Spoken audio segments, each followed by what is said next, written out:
All right, guys, welcome back. We are here with episode 16. Unfortunately, we have one of our members gone. John. He's in a different state. Living it up. But yeah, we had to keep it going. This is week 16. Rob and Hav. We'll go ahead and just dive right into it. So we have our topics at hand. We'll start off with talking about Ryan Garcia. So Ryan Garcia actually had his first... Just kidding, not his first. Second? Third, fourth, fifth? I don't know. He fought last year, right? 24-1. Google check, fact check. Ryan Garcia record. I know he lost one fight. I believe he's 26-1 if this is correct. I'm getting 25-1. Okay, I just got that. 20s and 1. 25-1. There you go. Okay, so Ryan Garcia just defeated Devin Haney, which was a really, really good fight, and it's crazy because the build-up for that fight was actually insane. I mean, yeah, that was something else. His approach for it. He did talk about. I mean, let's go over the topics before we just dive into that. Yeah, for sure. So at first we have Ryan Garcia. Second, we're gonna be jumping into Kanye and how he went from being like this really Christian person to now he wants to create like this adult film entertainment. Corn. Yeah, corn. There we go. Corn. So we'll go ahead and jump into that. And then we also are going to be talking about our thoughts on protesters who block off roadways. Is their actions causing more harm than good? And then lastly, we'll finish it off with just a fun fact, just to anglerfish. Keep it knowledgeable. There we go. Knowledgeable, I guess. Yeah. Little fun facts. Yeah. So did you put any money on this fight? Did I? I didn't put any money, but I did. Well, I didn't put like a wager, like a legal wager. I just bet a friend like $50. There you go. And I ended up winning. But let's just like jump from the very beginning. So I had Ryan Garcia from the very beginning when this fight was first announced. I had Ryan Garcia. I'm like, oh, Ryan Garcia is going to win this one. Then as, time went on and they're like promoting the fight, Ryan is posting all of these social media antics that it's almost looking like he's going crazy. We're talking about the ones with the Bohemian Grove and all that stuff. Exactly. Bohemian Grove, his drinking, his videos that he's posting on TikTok. The crown thorn that he wore. Yes. And then there's like video or on like Instagram, he's posting like one girl is like his ex-girlfriend, then the next day is another girl, and then he's like, I love you, come back. All those antics, which from like the viewer's perspective looking in, we're gonna see that as like, whoa, what's going on? Yeah. Yes. So a lot of people had opinions about that, and that swayed the odds in Vegas, which led the odds for Haney were way higher for him to win. Vegas lost money, right? Vegas lost money. Yeah. So apparently from the very beginning, Ryan kind of planned this out and was saying, I'm going to do this from the very beginning and act all crazy and whatnot. They had it planned for a while, didn't they? Because they said they had pre-recorded videos already. Yeah, he has pre-recorded videos of him saying, like, that's crazy, this is what I'm going to do from this point on, and I'm going to, carry it on through the end of the fight, and then after the fight, we'll go ahead and announce that, it's all an act. So, yeah, he really, I guess he played Vegas, and he bet on himself $2 million I saw that. And came up 12. Yep. So, I mean, good for him at the end of the day. Good for him. And I will say that's how it looks like when you have so much faith and hope in your own self that you prove everybody wrong and you bet against your own odds. Right. That's beautiful. That's just a mindset. Yeah. So let's do you watch boxing? Not really, huh? No, or did you watch it? No. I'm familiar. I think I was busy Saturday because it was a fight on 420, right? Yeah. I was on 420. I think I was. I don't know, but I didn't watch it. Were you in San Francisco? 420? Just kidding. No. Well, just to give our viewers a, I guess, like summary of the fight, pretty much Devin Haney got his behind beat, like bad. And Garcia is more of a power and speed. Yes, that's insane. I'll probably have it like popped up right Yeah, here. yeah, yeah. He's more of like a power and speed fighter. And Haney could not. He had no way of. He knew that the left hook was coming, but he couldn't defend it. He was just so fast. So shout out to Ryan. His jaw break or something? Something. Apparently, in his face? there's reports that his jaw did break, but the next day, I can't remember his dad's name, but his dad came out and said that there was no broken bones. But Oh, that's good at least. yeah, I can only imagine a broken face. That'd be crazy. yeah. I also wanted to kind of mention, since we're on the topic of Garcia, he was on PBD's podcast. Mm-hmm. That's where we got most of the confirmation of the right. So that's where acts.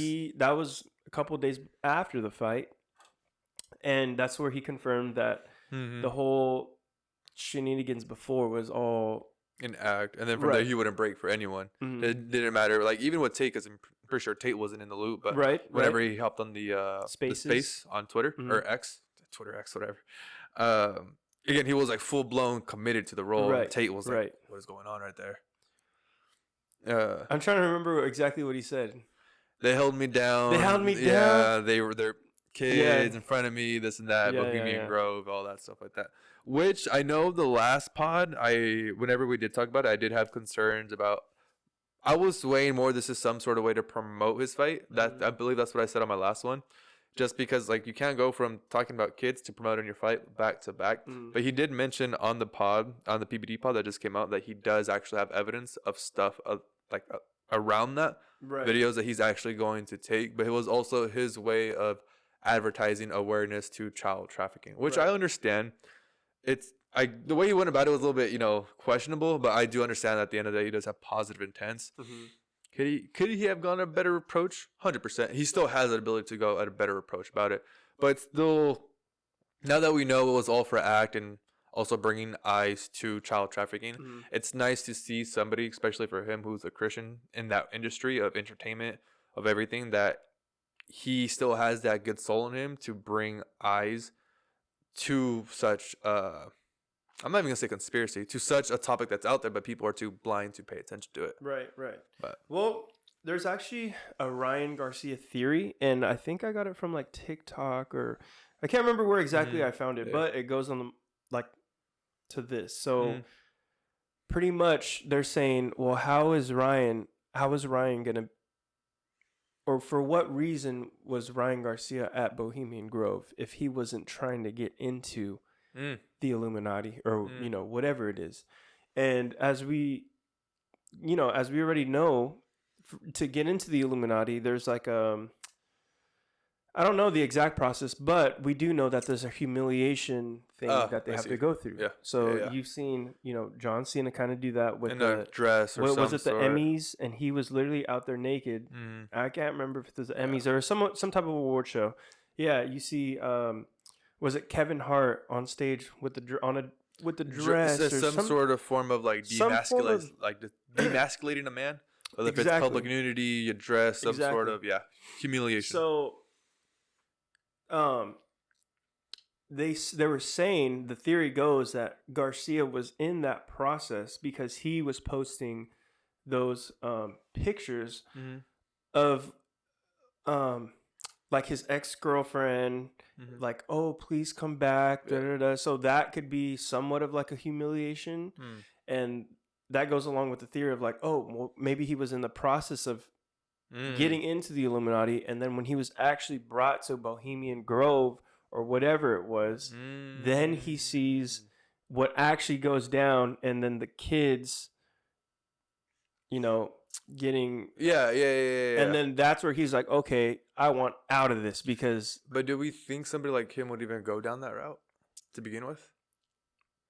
You don't know, because do you think he took advantage of theories that are already out there, or conspiracies of what goes on at Bohemian Grove, and he just it's like me going on about Bigfoot, like, oh, Bigfoot's real, blah, blah, I saw him over here. But him, because he's wants to act crazy, he took advantage of the Bohemian Grove theories and then dove into that and made it more amplified to his stories. But then again, I don't know what type of footage he has, if it is at Bohemian Grove or if it's somewhere else or I something. Get where you're going. Yeah, I get where you're going. Yeah.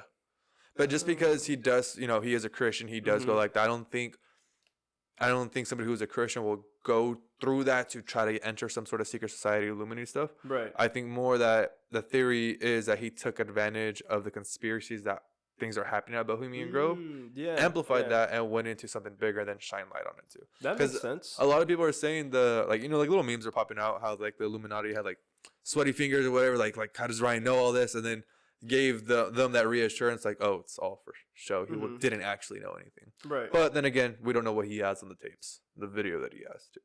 But that's just mine from picking at your brain because I wasn't aware of that theory. Yeah. Well, I mean, I could see that way too. Mm-hmm.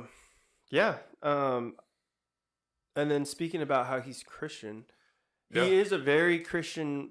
After almost every single fight, he praises the Lord. You know, Jesus is King of Kings. I love that. But the way that he went about some of his antics in the beginning, I kind of don't agree with, because do you remember on Instagram when he posted like, 666, we got him, da da da da da, and then it was like he got kidnapped or something like that. Kind of. I don't remember the 666 stuff. Yeah, well, it was posted like on the, and then I'm like, ooh, like I don't know if you should be doing like that kind of stuff, because once you bring like religion into it, then I'm like, oh, okay, like this is actually scary, you know? Yeah. I was in the beginning, I was actually like afraid that something actually happened to him. So I'm like he got cloned or whatever. But it's like, okay, well, how far is he gonna take it, right? And he brought a lot of eyes. He also did.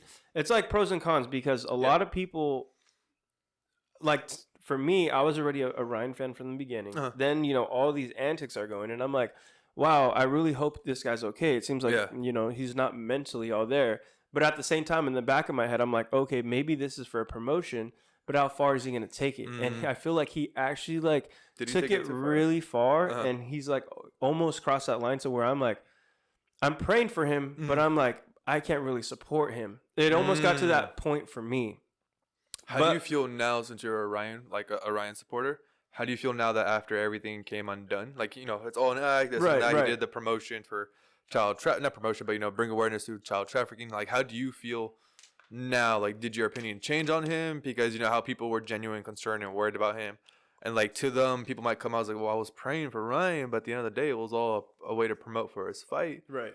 Did you shift a little bit? You don't really care. Kind of, it doesn't phase you that much. You understand it. It doesn't really phase me, but I do have like, I guess, respect for him, because he like got me. He fooled me, and he fooled a lot of other people. So I'm glad that he got the win. I'm glad that he went in there and took care of business, and he fooled Vegas. He fooled me, and I mean, you got to do what you got to do to make. He got the bag. He got the bag at the end of the day. Marketing at the end of the day. It is marketing. I don't agree with some of the things that he did to do that, but at the end of the day, I'm happy that he won, and I'm happy that he's okay. Makes sense. So the next part about that, I know we talked about health concerns were an act, and then the Tate stuff with like Christianity and all that. I did respect, and I love that he did call out Tate on that. Not in a way to put him down, but he said, I'd rather just replay it real quick just get a little refresher. Yeah. But I like that he's a truth seeker. He likes to seek the truth, and he seems like a cool individual to be around with. I just didn't necessarily like what he says about Christianity. I think that his view is false. I think he has a bad interpretation on what means, it's a real religion or not. He said, hey, everybody disrespects Christianity, everybody runs over Christianity, blah, blah, blah, and that's why it's not the true religion. At the end of the day, being a Christian is not about religion, it's about having a relationship. And then I'm going to piggyback off what he said. So if everybody, and it says in the Bible that you're going to be persecuted for saying Jesus' name. So don't you think everybody's going to make fun of Jesus? And then on top of it, if somebody disrespects the law, does that make it any less than the law? So if I say, hey, red lights are stupid, they're dumb, and I make memes about red lights, if I run a red light, I'm still going to get a ticket. So what you're saying makes no fucking sense, Andrew. And I like you. You're cool. but it makes no sense. I mean, think about it, bro. You can't say because people are making fun of Christianity that it's soft and it's not a real religion, and you can't believe in Christ because people are making fun of it. That makes so sense. So if I made fun of you and we made a fool out of you, should nobody believe what you say? Come on. So that part right there, because it's true. I mean, Christianity is the most mocked religion. It is. And I believe this was Tate's take, was he was saying that because he's Muslim, I believe, right? I don't know exactly. He follows the Quran, I think, now. He's dabbled from both. I know he's dabbled from both. Well, he was Christian, then I believe he converted to Muslim. And forgive me for anybody who's listening. I don't know my knowledge when it comes to the Quran and the Muslims and all that. Yeah, so. Well, he says that, in their religion, they're really, there's like no disrespect towards it. So I guess his perspective is like Christianity is walked on and mocked. You see it all over. Yeah. You see it in the, music industry with Little Nas X.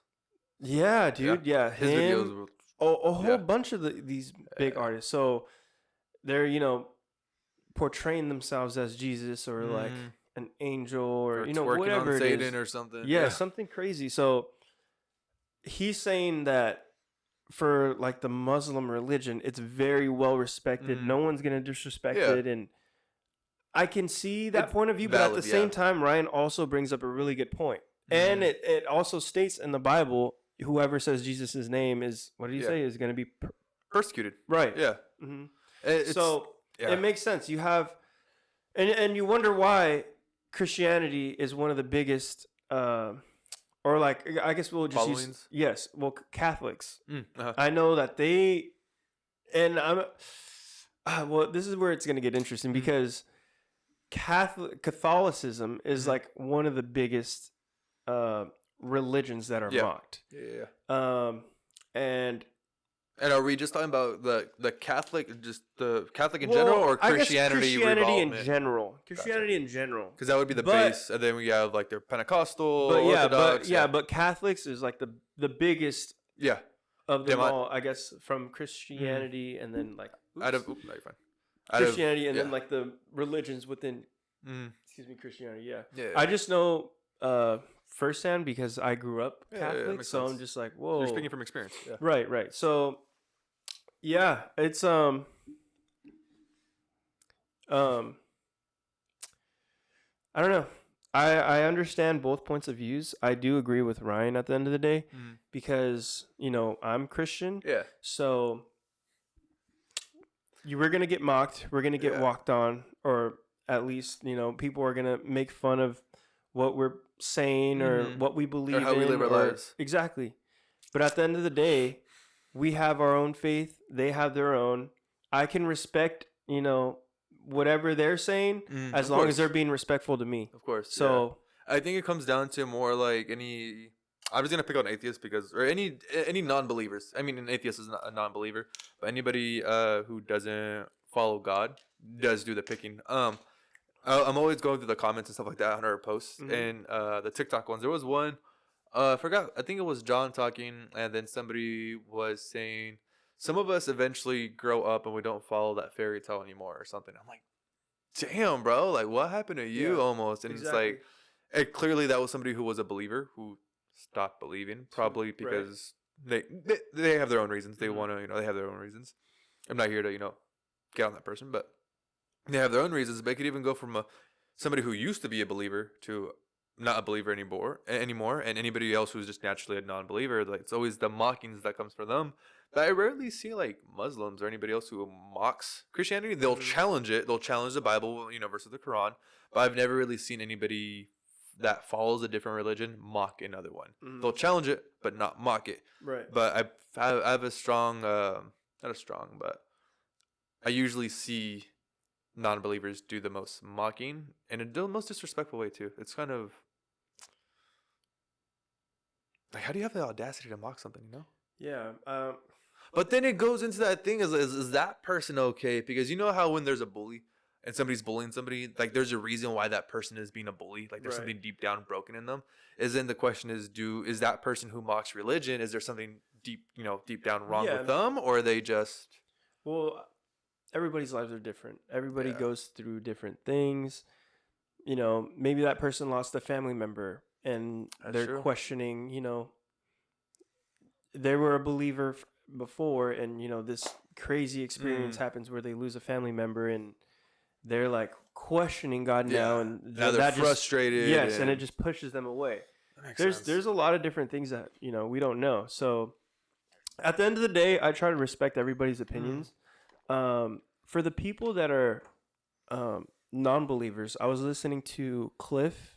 I don't remember his last name. I know what you're talking and it was a non-believer and asked, prove to me that the Bible is true, is correct, right? And he's like, I'll prove to you the Bible is real when you prove to me that George Washington really existed. Right, and did what he did, or prove to me something in history that happened. And I'm like, got him right there. Yep. So I'm like, oh, wow, I never really thought about it like that. And I don't remember exactly what he went on with, I know but where he you're was saying going that with. the Bible was like was written by first person narrative, first hand experience. I can't remember the exact wording that they used, but it was first person. It was written in the first person. I mixed up all my words now, but it was something among those lines. Yeah. But yeah, I just wanted to bring that up because that question, prove to me that God is real. That a non-believer had was a question that I had. So I'm like, oh wow, the way that he kind of worded that and made me feel a lot better, about it, because we're always gonna have questions. We're always gonna. I don't want to say question the faith, but I guess maybe in the beginning you will, and I'm still, it's been a few months that I've really been diving into my faith, so of course I'm still gonna have those questions along the way. I still have questions, bro. Yeah, and I feel like we always will be. We'll always have questions, so I don't think there's anything wrong with that. It's just you want to question it, but then also do your own, research and. Like, you can't be asking all these questions if you haven't read the Bible. That part. And a lot of people, and you said that perfectly, bro. So many people will bash on Christianity, bash on things, but they never even bother opening the Bible and trying to learn. I think that's where the term ignorance is bliss, where people think everything's fine and dandy, but they're being ignorant and not doing any research themselves. They're just going based off their feelings and their emotions. I'm a victim of that. I've given my opinion on things that I've never researched on, and then I look back like, bro, I was such an idiot. Like I look at myself and I cringe, like, oh god, I get those like crickets crawling up my back or something, just like cringe. I was like, bro, you were so stupid. Why'd you even open your mouth saying that stuff? Yeah, I mean, and that's the same thing with examples of us doing that on the pod. Oh, clearly, yeah, because we're learning as we grow. Exactly. Thank you for anybody who gives us that time to learn as we grow. But yeah, it's there, and like when I see non-believers bashing on stuff, it's like, dude, do your research. And even, well, at the end of the day, there's always going to be haters too. So I mean, it's going to be in everything that you do. Oop, I don't know what that was so loud. But yeah, I mean, at the end of the day, there's going to be haters. We just got to move forward and keep a positive mindset and be optimistic and pray for those that are hating on on our beliefs. Yeah. And if they have their own beliefs, then I'll pray to my God that they are able to get to where we're hopefully going to end up. And I hope that they'll do the same for me, right? So I see what you're doing right there. I'll pray to my God and you pray to your God. Yep. That one? Yep. Yeah. You know who I got that from? George. Yep. I get so much from him. No, yeah, I mean, shout out to George. Like, shout out to him, because I think he's somebody a lot of people our age, mid-20s, early 20s, late 20s, just this generation I can relate to for stuff that he's going through, because he's going through his cursing. I'm not trying to curse, and I started to notice I curse more around my friends, and then when I'm by myself or with my girlfriend or anything like that, and I'm trying to stop cursing, and I got that habit from him, which is good. And there's a lot more explanation to why we want to stop cursing. It's a whole different subject itself. Yeah, I noticed that I do that a lot at work, So and it carries on. Yeah. It carries on to everywhere else, and I'm like, why? Ugh. Mm-hmm. But yeah, to close out the topic of Garcia, before we close it out, there was something else I wanted to piggyback off of, but I lost my train of thought. That I'm gonna do. Hold on. I think he has a bad interpretation on what means, it's meant over Christianity, blah blah blah, and that's why it's not the true religion. At the end of it, he said, so if every religion is about having a relationship, and then I'm like, that part, relationship over religion. A lot of people think that. It's funny because one of my friends, I delivered one of the shirts the other day, and I haven't seen him in over a year and a half, maybe. Shout out to him, bro, because he hasn't seen me a year and a half, and he still bought a shirt. Nice. Love the guy. Shout out Felix. So-and-so. Shout out Felix. Yeah, but shout out Felix. I was delivering a shirt to my boy, and a year and a half ago, I wasn't as close to God as I am now at all. Like, far from it, cursing, saying inappropriate things, this and that, going through that stage any guy goes through after breakups, all that stuff like that, right? Furthest thing away from God. Right. And then he asked me, he was like, Rob, you religious now? I was like, not really religious like that, but I have my relationship with God, with Jesus, with the Holy Spirit. And when people get introduced to Jesus from a friend's, I think a lot of people think like, oh, this person goes to church every Sunday. This person, does this and that. But I truly think you can't really find out if somebody follows Jesus until you actually get to know them. Just because somebody goes to church doesn't mean that they follow Jesus. Just because somebody speaks about Jesus doesn't mean that they have a relationship with Jesus. And that part of relationship building is putting that time towards God, reading the Bible, praying, all that stuff. And then the extras, I'm not saying like one way is more than the other, but then going to church, then talking about God to others, because I could be a fake Christian and speak here all about God, but I've never opened up the Bible. Right. I've never prayed. I've never done stuff like that. So it was kind of I'm going to use the word cool to see somebody ask me like, hey, are you religious now? It's like, no, bro, I have a relationship with Jesus. Would you say, let me word that question differently then. Because he said, are you religious? Yeah. Would you say that you're spiritual? I like that. I would say my question to that is I have a spiritual relationship with Jesus. So technically, yeah.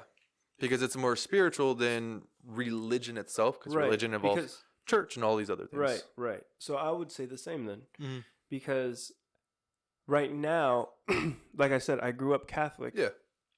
But I'm kind of finding my way of, right now is more of a relationship with God. And kind of finding my way, paving the path of, where I want to go. Do I want to take this relationship and continue it with a Catholic faith, or just keep it on how I have it now, or, dabble into, some other type of branch within Christianity? I don't know yet. I'm still trying to figure that out. But at the end of the day, I still have a relationship with God, and I'm, doing what I can to build that relationship. And at the end of the day, I think that's what it really is all about. It's building that relationship with God and going from there and really just trusting in Him to lead you in the right direction. Because I think no matter where you're going to go, you're going to end up where you're supposed to be. Yeah, amen to that. Definitely on that. And I just had something right now too.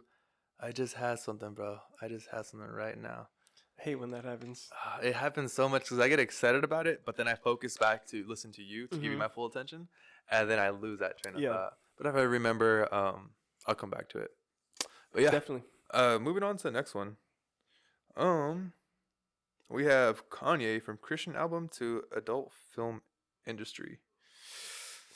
Before we did we want to play the video again, or did you, since you've already seen it already? Maybe we could play it just so I could pop it up on the podcast. Yes, let's do that. Okay, cool. So, do you want to play it? Sure. On yours? Yeah. Do I rotate it? No, I mean, I could listen to it. I'm perfectly fine myself. Is that what it's supposed to do? No, close it up. You should just be able to play from the browser. Hit the little refresh, bottom left. And then unmute. We get constant advertisement for strip clubs and other things like that. But then we bring up the name of Jesus, we're told to be quiet, quiet that down. So even for someone who's professing God and saying this is going to be a gospel album, the devil's going to come and do everything he can to distract people from knowing how to fully be in service to the Lord. And I chose that clip specifically right there because it just showed like Kanye did have like that spiritual relationship with Jesus of some sort, and his great Christian album that he came out with, and I still listen to that album here and there. Well, and I know he was hosting like Sunday services at one point. Yeah, he'd have music and do his whole shenanigan, not shenanigan, but his whole thing with that. Yeah, but yeah. So he went from being like this very Christian, Jesus is King, kind of preaching, having his own Sunday service to this. Kanye West is about to make his own adult entertainment website. This man is in advanced talks for launching his own studio and brand for people to get intimate on camera together. Not only that, he is claiming he is God and he controls what goes on in this world. And don't you dare talk to him about Jesus. Watch this clip and look how uncomfortable the guy he's talking to is. We are the kingdom, and I'm the head of the kingdom. I am God. No one can suggest to me, period. Wow. You can't tell my daughter to tell me about Jesus. I'm just tell you some real simple. God runs the world. I am God. I run the world. Let me make that very clear. All right, man. We moving on. The next hottest topic is somebody that you call. Why that be so funny to you? It's like, I know it'd be like make you feel uncomfortable, right? It's like when they came in and just like they put the gun on the table and they start laughing. They know the gun's on the table. It's really there. Type. You know what I'm saying? This is really God. This is really the whatever many times, I don't have the information how many times I've been here, but it's really that. Like, all right. Yeah, I'd like to go back to. Did you see how the host, his voice cracked, like how uncomfortable he was? Yeah, in that and battle? I felt even kind of uncomfortable listening to it. But so now we see the perspective of this very Christian man, right? Back to where, is this the present? I don't know how recent that video was. I don't know how recent, but that was fairly recent because that video about the adult entertainment industry, right? He just announced it 2 days ago. Right. And that's where how the video I'd like to replay this real quick because I was going to write it down, but I didn't have enough time. We get constant advertisements for strip clubs and other things like that. But then we bring up the name of Jesus, we're told to be quiet, quiet that down. So even for someone who's professing God and saying this is going to be a gospel album, the devil's going to come and do everything he can to distract people from knowing how to fully be in service. The devil's going to do everything that he can to distract people from fully, receiving the service of the Lord. Right. And with that being said, unfortunately, it looks like that's what the adult entertainment is to distract people from the service of the Lord. And if we're going to continue with that, it looks like Satan got to him. Yeah, that will. And it's almost like he prophesies his own future, in a way. Right. In that, because in the beginning he talks about if you play it back again real quick, strip clubs. Yes, strip clubs, and then Chelsea right here. We get constant advertisements for strip clubs and other things like that. But then we bring up the name of Jesus, we're told to be quiet, quiet that down. He says we bring up the name of Jesus, be quiet, calm down, or slow down. Yep. Then if you go fast forward to the one from earlier, the second video.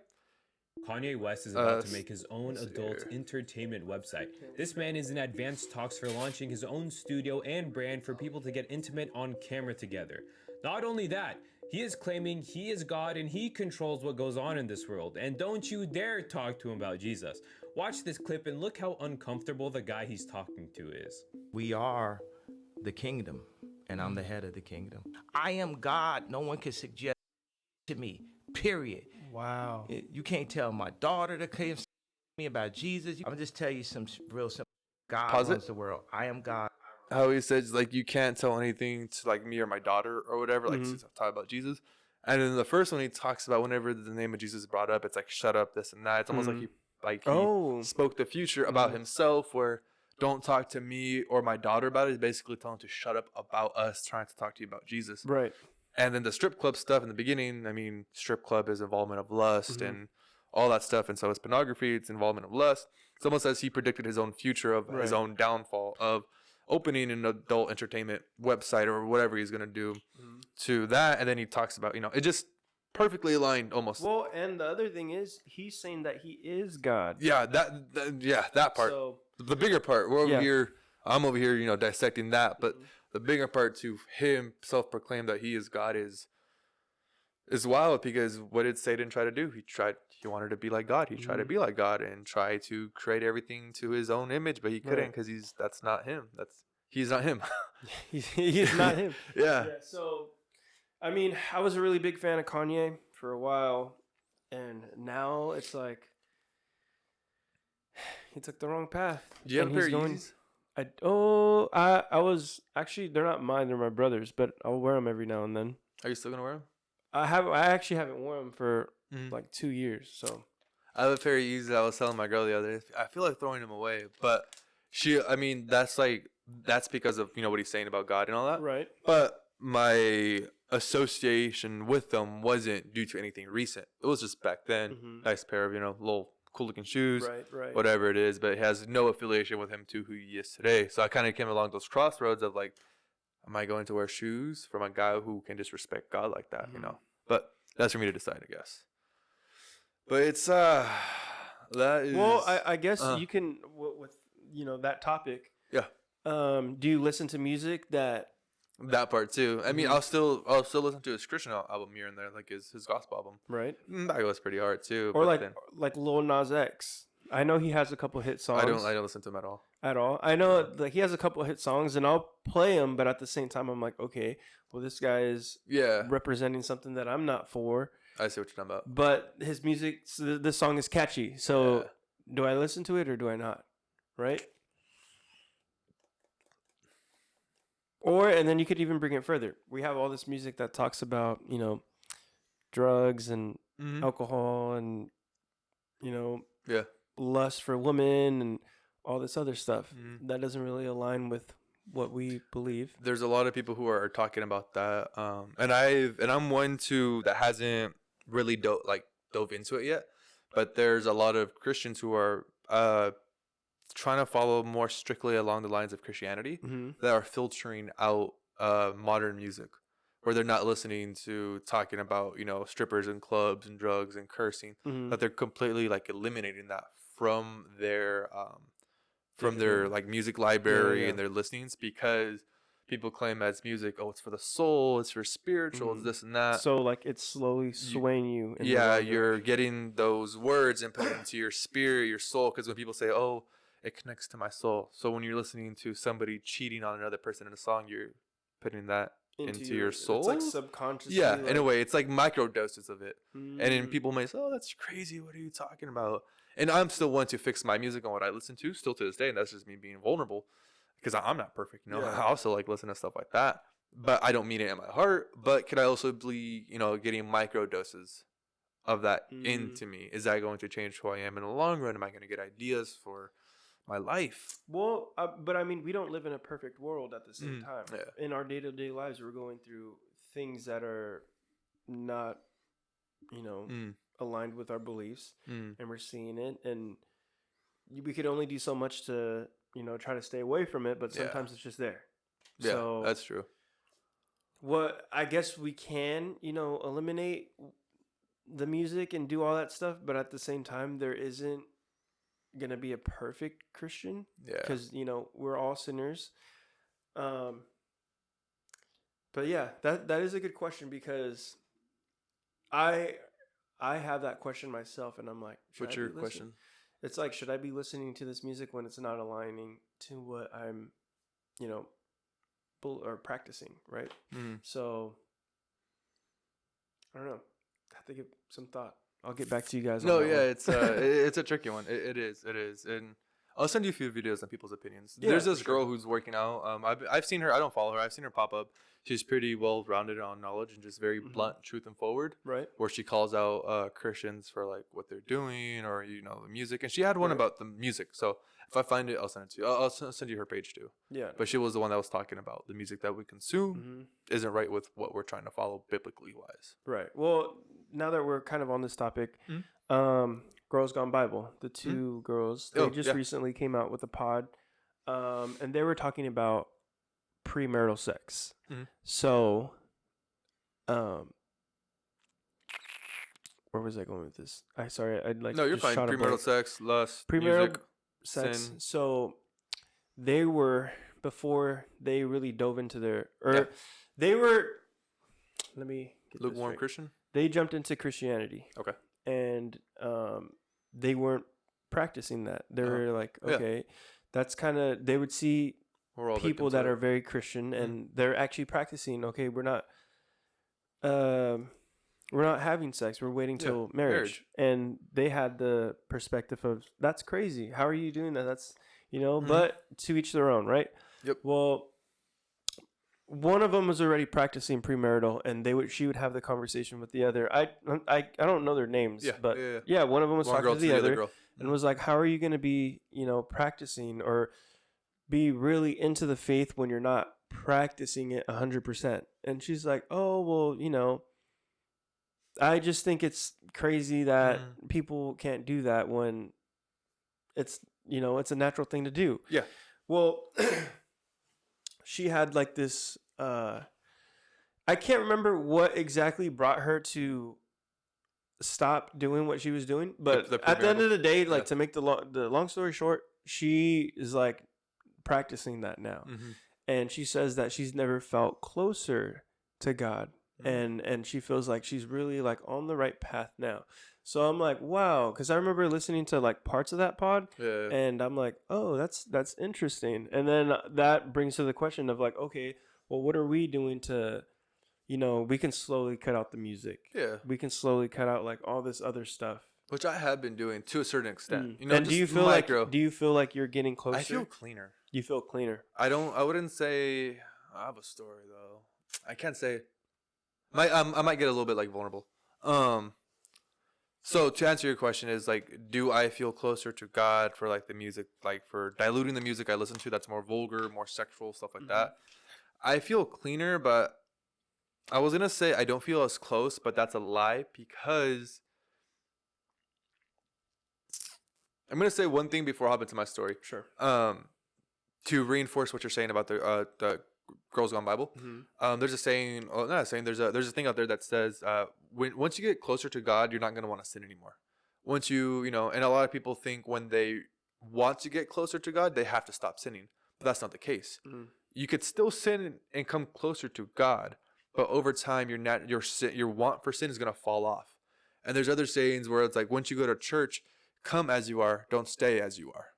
That way. So to the ones that were having premarital sex and stuff like that, once they got closer to God, they probably didn't want to do that anymore because it fell away from them. That sin, that lust, it just naturally fell away as you got closer to God. Now to reverse the table to where I was going was, do I feel closer to God? I feel closer to God naturally in general. I don't think it's from the music I listen to. It's because my faith in Him is growing over time. And I will say this morning actually was a really rough day for me. A lot of frustration, some anxiety, whole bunch of other stuff. I'm not going to go into detail, but I felt a lot of emotions today just out of frustration, anxiety, stuff like that. Just completely like whiplash of emotions. Like I didn't expect to wake up like this. And plus I got allergies for the first time in a year and a half. Kind of hit. That's why I hit you. Like I've been what I say. I've been compromised because I prayed my allergies away. But for them to come back randomly on the day that I got frustrated the most, I'm like, whoa. And then coincidentally, my boy. He texted me today, the devil is getting angry. He just texted me that in the middle of my own frustrations. Wow. Because we were talking about something else, but our conversation had ended. 20 minutes later, he texted me that, completely separate from us. He was going through his own things and I was going through my own things, but he didn't know about what I was going through. Right. So when he texted me that, I'm like, well, as people get closer to God, you're more likely going to encounter spiritual attacks because there's spiritual warfare. Right. There's a spiritual realm that we can't really see, but our spirits, it's spiritual.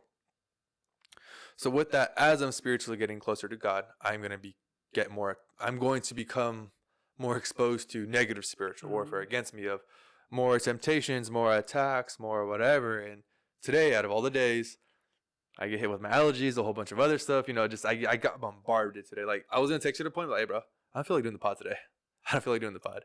Just out of because everything I was going through. Right. But, you know, and then all that to say, right, as I'm driving to the gym, so I had felt all that in a matter of like 4 hours. Mm-hmm. As I'm driving to the gym, do you remember that video I sent you with the little forum thing? Oh, yeah. So I have one in my car, right? And you're just in the car, just and I had that thing cracked out like to the max 132. Yeah. I'm just going, I'm cranking it, but it's out of frustration too, you know. I'm just doing that, and then I'm driving. It's like right before I get off of Ben Holt, like 2 minutes right before I hit that, right, probably passing through March Lane on the freeway, and right there, bro, I'm just cranking it, and then it just disappears, everything, everything just like that, and it literally felt like somebody placed their hand on my shoulder, and everything just disappeared, bro. Like all my frustrations, all my anxiety, and I put the little forearm thing down. I just dropped it down to the side of the seat, and I just turned the music. Like there was no music, so it was just quiet. And I was just there. I was just there, just like, dude, thank you, God.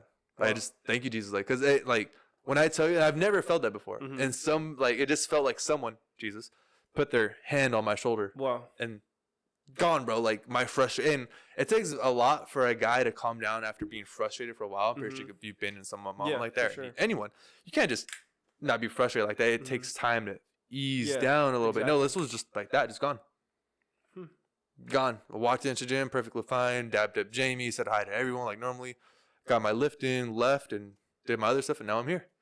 But you know, all that to say is I can't say I don't feel like spiritually closer to God from the music. I feel cleaner, but my relationship with Jesus has grown much stronger over time. And he's letting you know that he is there. Yeah, bro. I mean, when I get frustrated, bro, it takes like an hour for me to calm down, just naturally. This was gone. Wow. Deleted. And who knows, right? Control, delete. No, and who knows, right? All that to be challenged, you know, who knows if my testimony right here is for somebody who's listening, for them to like, oh, wow, you know, like it's out there. Rob speaking, it happened today in him. And maybe I've had that, but I was too blind to know that was God. And maybe that's what the devil didn't want me to come to the podcast today to get this out there. Maybe that's why I was so frustrated. Or something along the lines of just having this podcast in general to be demotivated, because this podcast revolves around Christians in the modern days, right? Right, You know, what we see, our opinions, all that. Hopefully people could relate. And again, the devil works in ways that, you know, he works. And when my boy texts me, the devil's getting angry. Getting angry that we're still going to film the pod without John. We're still motivated to keep going. We're working on shirt number 2, you know, stuff like that. So it's like, oh no. Yeah. And spiritual warfare that's out there. Ooh, could we give a little, like what's going to be on the shirt? Or yeah. should we you could say what the back says. I think that's fair enough. So we're coming up with a design. A little plug-in ad real quick. Yeah. Sponsored. We're coming up with a design, and this is going to be shirt number 2. And we're thinking on the back of our shirt. You sit back and you touch the front. On the back of our shirt is gonna say Jesus loves you. And we'll let you guys I guess think about what's gonna be on the front, because we have a couple things that are gonna be on the front. And I'm very excited. I'm excited for shirt number 2. And just a quick little plug. Yeah. But yeah, all that to say, bro, I mean, I almost got a little bit emotional saying that story just because I was being vulnerable on that. Yeah. But yeah, it's like to tie in a lot of the things that we're talking about is to all that to say is like that text that my boy texted me was the devil's getting angry. And I guess that's what's going to happen once you do start getting closer to God in any sort of way, that you will be challenged with more things to demotivate you. And that's probably what happened to Kanye. That's probably what happened to all the people who fell out of faith that are leaving negative comments on TikTok or YouTube or Instagram. And yeah, I mean, that's why it's, you know, walk by faith, not by sight. Yeah. And I feel like Kanye was, you know, on the right path for a little while. He was on the right path, and then it was like I started noticing everything kind of fall apart when everything was happening with Kim, right? He was the with divorce, Kim, then the divorce happened, and then he was on his you know, or maybe it was even before when he was kind of on his politics run for president. 2024 Kanye 2020 or Kanye 2024. That's when I kind of started noticing like he was really starting to, you know, be out there And then like I feel like it kind of all fell apart when the divorce happened, and then there it kind of just almost.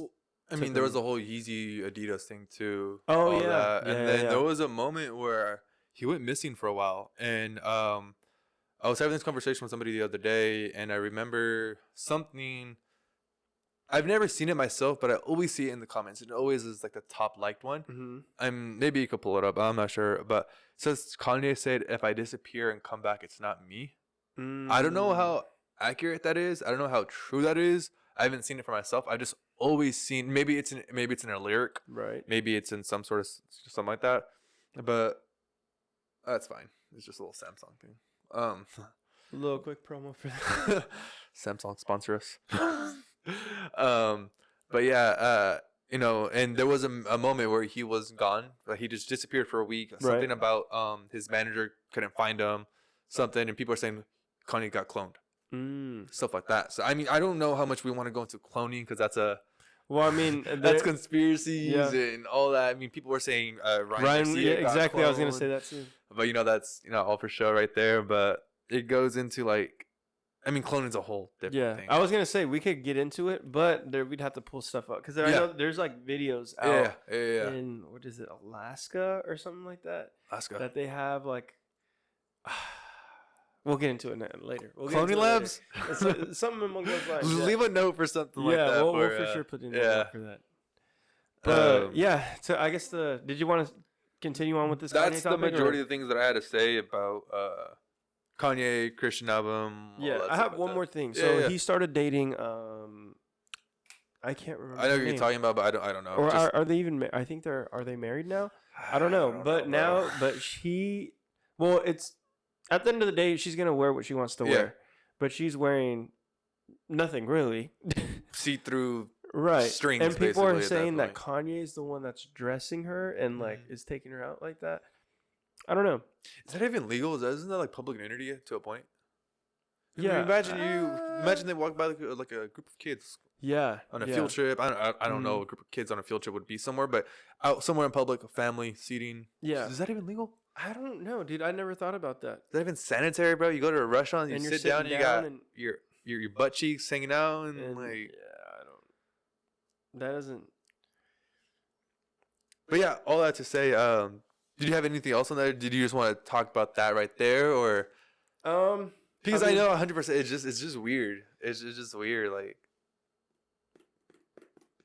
Because people could say, "Oh, she's confident in herself and this that," but like. There's a difference of having confidence in yourself and having respect for yourself. Right. Two big different things. I think people get confused with that too. Confidence and self-respect. Mm-hmm. People who can be confident about themselves, but do they respect themselves?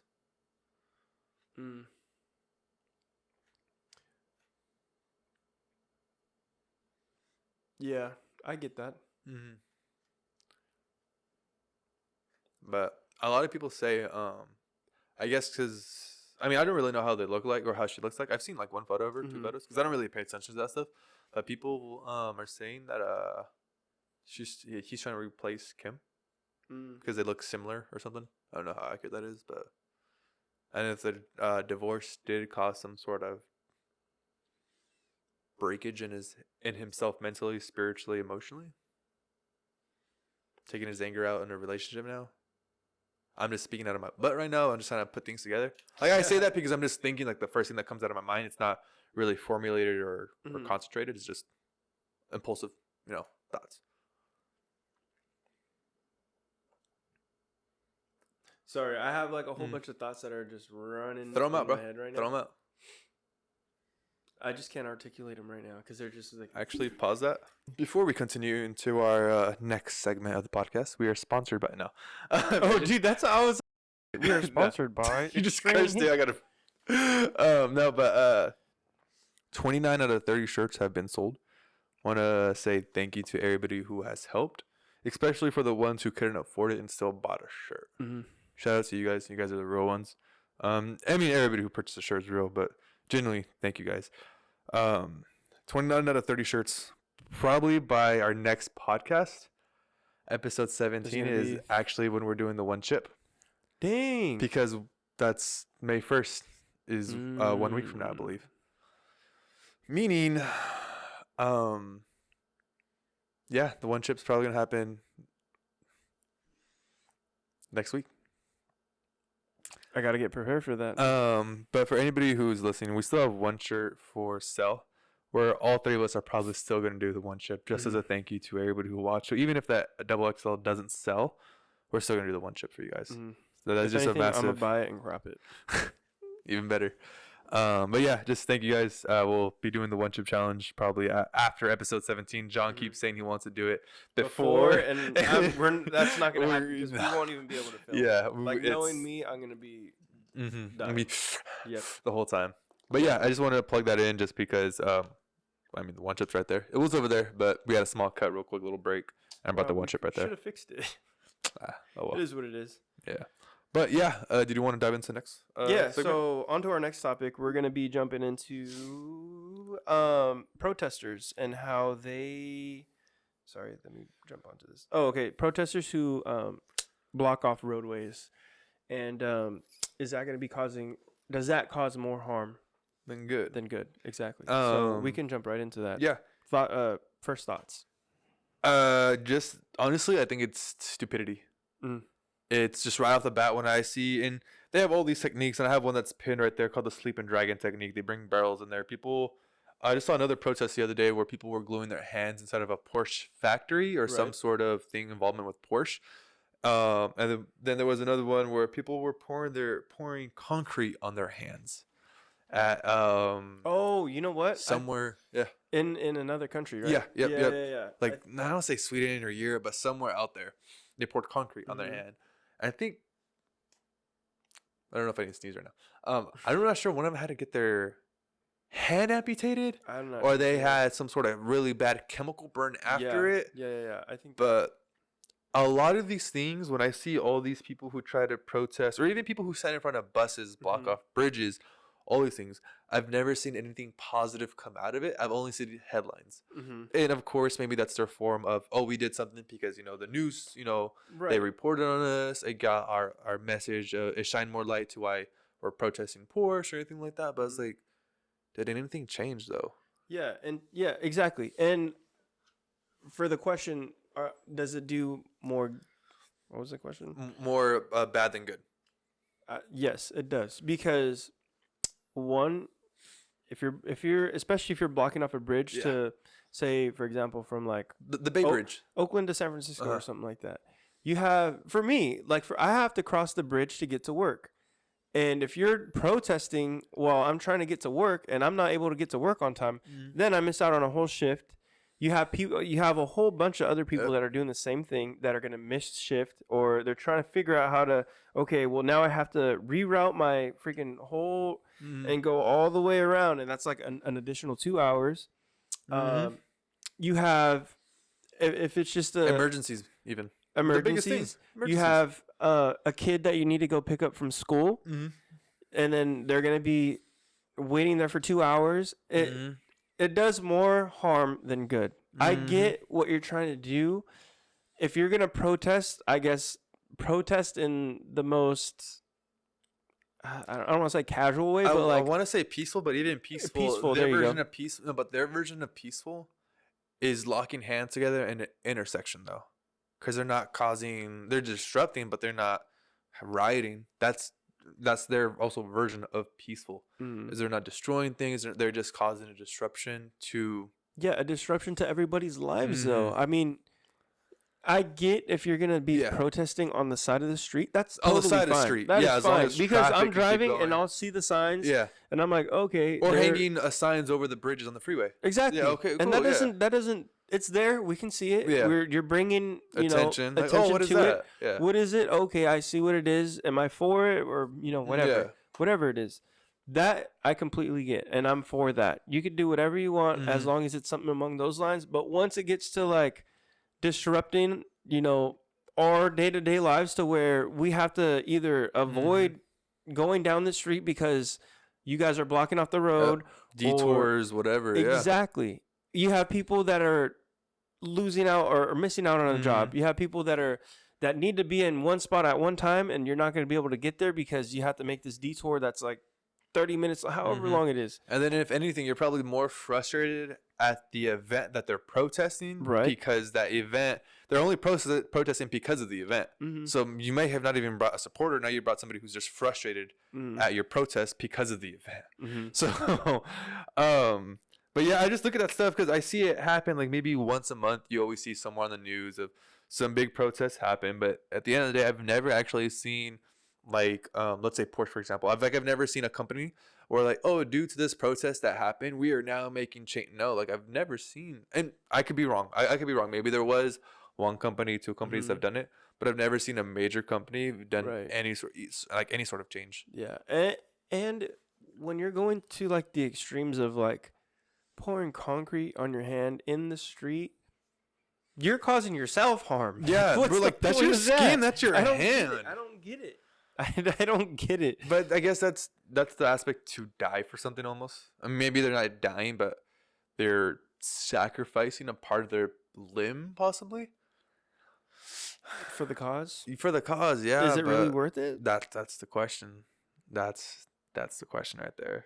But I don't know. I just find it, And it's like you're doing all these protests. You're in the middle of the street. Say you're on a freeway blocking the bridge.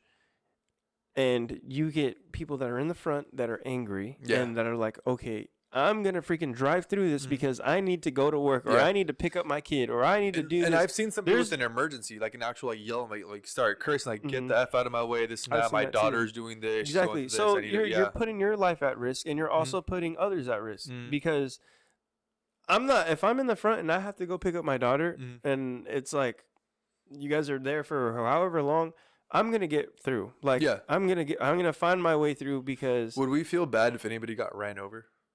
Well, see, and that's the thing where I'm getting to. They're putting their lives at risk because they're in the front lines of all these vehicles, and of course they're gonna be angry. Of course, and when you're angry, you're not thinking. Yeah, you're just like fire.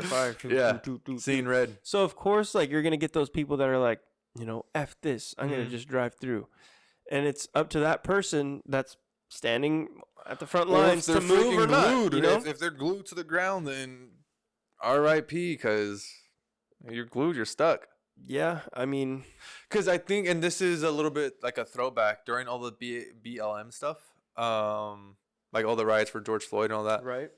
And I could be wrong. This could have been for something else, but there was really like a trucker who just floored. I think it was on the highway. I think he I've seen that video. He's like, foot to the pedal on the gas and just everything, or just not everything, but just people were just jumping out of the way and stuff like that. And but that's that's to the extreme. That's the extreme, but that's also a different event going on versus these quote unquote peaceful protesters. When it's, I want to say it's peace. It's more annoyance, disruptive protesting. But then that could be riots too. But I don't know. But yeah, I just want to bring that up just because I don't know. I've always seen it, but I've never seen anything good come out of it. But yeah, I mean, I haven't really like looked into that, but from what I know right now, I haven't really seen anything good from that either. And they have techniques too called the sleeping dragon technique. That's crazy. Sleeping dragon. Have you seen that? What they did? Oh, it's Bay Area. Wow. Yeah, so that's why. So this happened on the bridge just recently. Yeah, I haven't seen this. Are you watching it right now? Oh, it's a video? Yeah. I can play it over here if you want. Protesters say they wanted to create an economic blockade blocking Interstate 880 in Oakland and the Golden Gate Bridge. The pro-Palestinian protesters say they wanted to create an economic blockade in an effort that was seen in cities around the world. KTV's Amanda Quintana joining us now from our newsroom with the latest arrest numbers here in the Bay Area. Amanda? Well, Pam, it was definitely a hectic day yesterday now that police have gotten some time to process what happened at 4 different protest scenes in the Bay Area. They're releasing more information about what made it all so difficult to clear. Let go of your fingers. Let go. Let go. It's funny saying let go, but like listen to the guy. Let go. Let go of the bar. Let go of the bar. CHP put this video on social media showing the device used by protesters on northbound 880 in Oakland. There were 7 of these 55-gallon drums filled with rebar and concrete with heavy-duty pipes and chains attaching the protesters to them. We watched as officers had to use multiple tools to get through them, including saws and jackhammers. 7 protesters were arrested there, and it took 7 hours to clear all of those lanes. Now, on the Golden Gate Bridge, protesters used their cars with chains concealed with pipes to connect themselves to each other. That took more than 4 hours to clear, and 26 people were arrested there. Then on southbound 880, there were about 300 protesters. 5 of them were arrested, again, taking 5 hours to clear all of those lanes. CHP put out a long list of the various charges they'll be facing, including unlawful assembly, refusal to comply with a lawful order, resisting, false imprisonment, and unlawful to stop on a bridge for those on the Golden Gate. Last night, there was also a protest at the Fremont Tesla plant where officers deployed pepper balls on that crowd. We're still waiting on arrest numbers from Fremont police for that protest. But yeah, examples like that. So do you see how like the chopper focused on the sign that was on the road? Mm-hmm. Do you think that's their ultimate goal? Because that's like that's just Free Palestine on there. That me saying that's not supporting it nor against it, I don't really have an opinion towards that because I'm not invested into learning to that. That's just me saying that out there. Yeah. I know a lot of people are like pro this. I don't have an opinion towards it. I don't want to be brought into that. But with that sign, do you think that's their ultimate goal? It's to just get the word out. Yeah, because imagine if there was like no news reports, no nothing. So you're saying that if there was no news reports on it, they would just stop? Would they ever do it? Because that's stuff like that's to the extreme, you know? And the whole point is to get attention and bring a light to it. I guess so. That makes sense. Because, yeah, if you were to do something and then you see yourself on TV, you'll be like, oh, yeah, we did that. Yeah. And then it gets people invested. If you don't get nothing, they're like, okay, well, what did we do that for? So I wonder, I guess, the way to avoid that was to not report what they're trying to protest. Yeah, but then it's that freedom of speech. But then at the same time, you're like when it gets into war. Yeah, that's true. And then you're gonna get all these people that are like, "Hey, all the you know, CSNBC or whatever, CNN or whatever." CNN, it's funny. Constant negative news. But yeah, do we want to move on to the last part? Yeah, let's just jump into it. Do you want to read it or do you want me to read it? Go ahead, you could do this one. Okay. So I was browsing on Reddit the other day. No, it wasn't Reddit. It was a TikTok screenshot of Reddit. But they were asking, what are some most disturbing facts that you should know of? Somebody said, honestly, nothing is more creepy than how deep sea anglerfish mate. The deep sea is dark and the angler, well, I guess I'll read the full thing. The deep sea is dark and the anglerfish are spread very thinly. Therefore, when an anglerfish meets another anglerfish, it is incredibly important they get the chance to mate over and over again. The evolutionary strategy that deep sea anglerfish devise is extra creepy. The male latches onto the female, biting her and never letting go.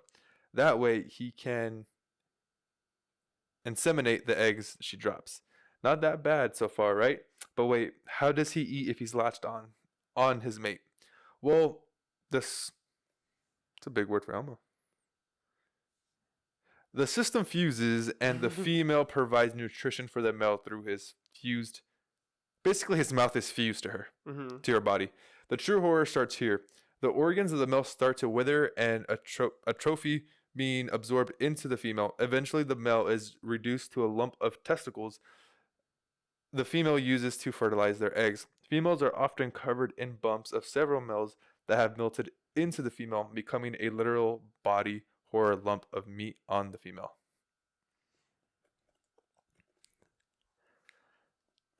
That's like having your body count labeled on you, but just lumps of testicles to your body. The male latches onto the female, biting her and never letting go. That. So these are the fish that are like this? Yeah, the fish. So what John said last time was for Finding Nemo. Ones. Yeah, Finding Nemo, the little lanternfish. They latch onto each other and they're committed. You know what you said. It's like having your body count. I think this was a Black Mirror thing, social credit. Yeah, or is it where or maybe I heard it from Andrew Tate or it's everywhere. Fresh and Fit or something. It is from Andrew Tate, where if everybody had their body count labeled on their forehead, how different the entire world would be. Mm-hmm. Sorry, we like read that, but like that. Well, I mean that's kind of what it is, but I mean, anglerfish don't care about that. They're not gonna know. Yeah, but humans and that, it's crazy how we just go from anglerfish to but it's a legit thing. You know how different would the world be if everybody had their body count on their forehead? Yeah. Do you think that matters? Yeah, I think that matters. No, but then it gets into okay, but does it matter? Is it is it different for a male versus a female? Like to me, it's more of a negative thing if a female has a higher body count, but for a man to have that, I feel like it's like less frowned upon. I agree with that statement because I think that's what's I'm gonna say tradition, but I'm not trying to be careful with my wording to like offend people. I'm trying to say the right thing because I agree with you 100%. It is more frowned upon, where if the female does have a higher body count than male, than a male, you know, people more care like, oh my gosh, she's been with 20 men, or dude, you've been with 20, you know, 20 women. Well, and this is my take really quick. I think it is like that because for females, they don't really have to work. They just give it up. That sounds so messed up. Well, but they give it up to the person that they want to give it up because to. It's said that women are the ones who get to decide if you guys have sex or not. Mm-hmm. Then it's also said, well, men also decide if you guys are getting married or not. Right. So, but I know what you're going with that, but I know it sounds really bad. They just give it up, but they choose to have sex with whoever. Exactly. So, yeah, with that being said, it's easier for girls to go out there and be like, I want this person or I want this person. Very I want easy. This person versus where like us, it's harder because it just is. Like we can't really. I am taken. So a girl can be like, "Oh, I want to sleep with him." Yeah. And the guy's most likely gonna be like, "Oh, you want to do that? Yeah. Okay. Yeah. Okay. Okay." But if it's us and I'm like, "I want to sleep with you," then we're kind of exactly. So we almost have to work for it. Like if that's all you want, right? Yeah. You work. You got to do what you got to do and. Got the Riz and got the no, I'm just kidding. Which I don't have apparently. You do. You just be working out, bro, at the gym, and I'm just like, no, I'm just kidding. No. But yeah. Where were we going with that? The aspect of a woman with a lower body count versus a man, or a woman with a higher body count versus a man with a higher body count as well. Yeah. So, those two. Well, and then I think it plays with age too. Yeah, I mean, that's true. I mean, if you're, for example, let's say you're 20 years old and you have 15 body count. What happened to you? You're 60 years old. You have 20. Oh, I mean, that's a little bit extreme. Oh, you have 20. It's I don't know. Like that part, I mean, I stunned my own self right there because it's still. You're like, wait, hold on. Because am I talking about male or female right there? No. Like, is a 30-year-old with a 20 body count, does it matter if it's male or female? Like, is a 30-year-old female with a 20 body count or a 30-year-old male with a 20 body count? Do you look at that person differently?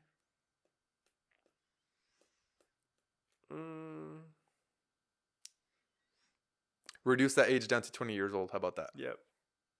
Do you look at that person differently? For sure. What do you think about the woman? I don't know. I feel like for me, if I'm going to be with a person,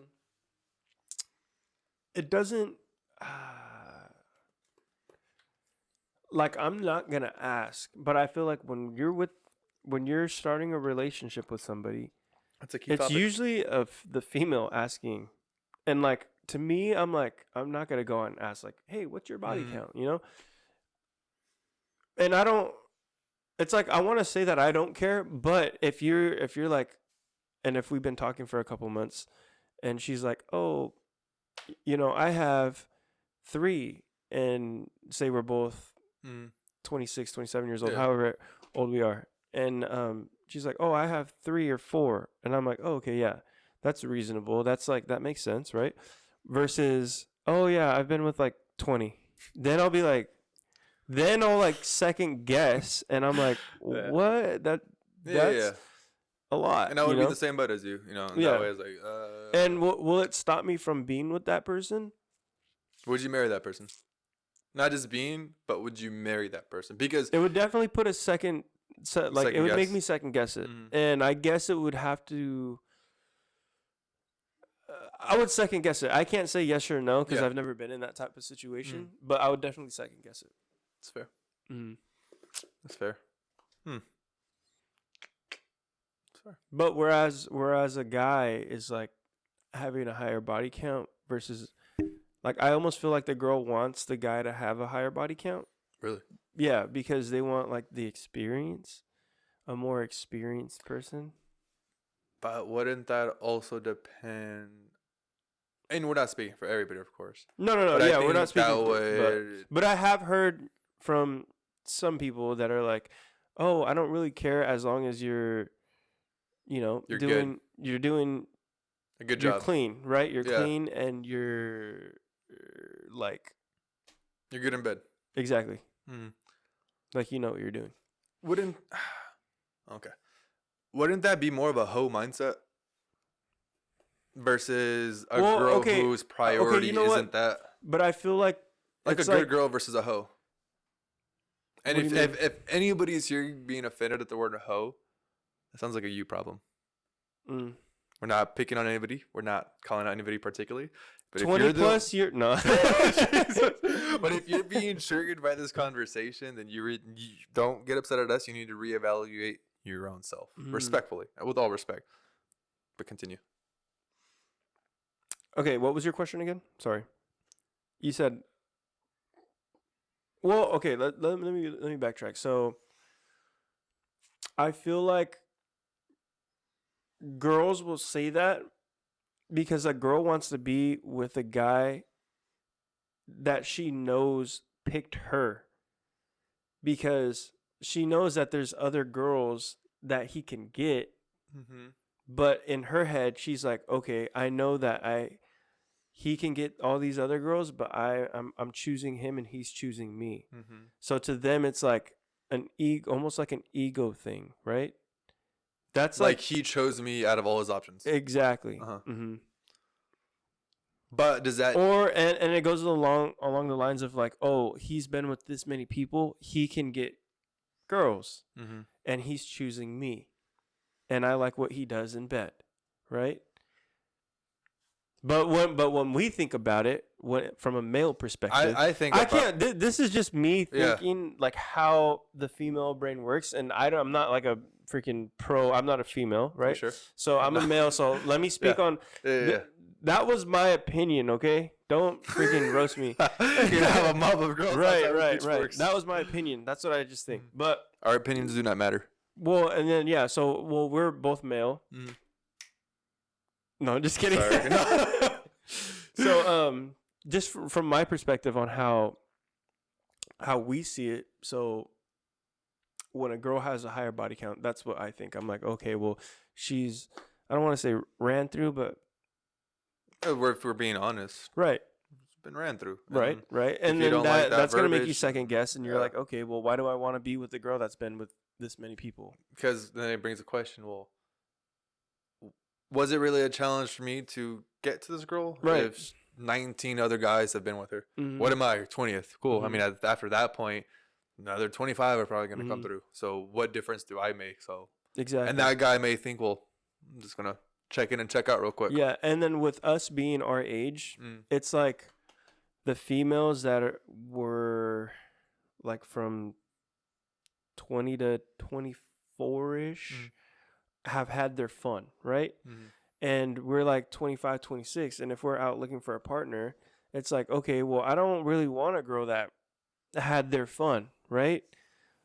but then there you get the other perspective of like, well, you want to have that girl that had her fun already, because how do you know that they're not going to want to do that in their time later on? But that also brings them morals.